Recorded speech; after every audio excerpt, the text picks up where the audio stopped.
এক কুমার মাটির পাতিল যে বানায়, সেও তো মাটির পাতিল নিজের হাতে বানাইয়া ভাঙতে চায় না।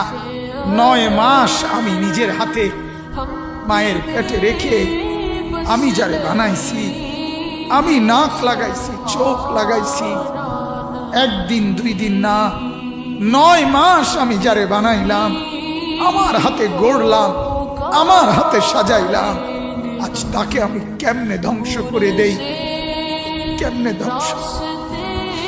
এজন্য উল্টাচ্ছি না, এজন্য আযাব দেই না, আমি অপেক্ষা করি আমার বান্দা যদি তওবা করে, আমার বান্দা যদি কোনোদিন ফিরে আসে। আল্লাহ তাআলা বলে, আমার বান্দা তুমি যদি ফিরে আসো, আমি 90 বছরের গুনাহ একসাথে মাফ করে দেব। আমি রাতের গুনাহ রাতেই মাফ করে দেব, দিনের গুনাহ দিনেই মাফ।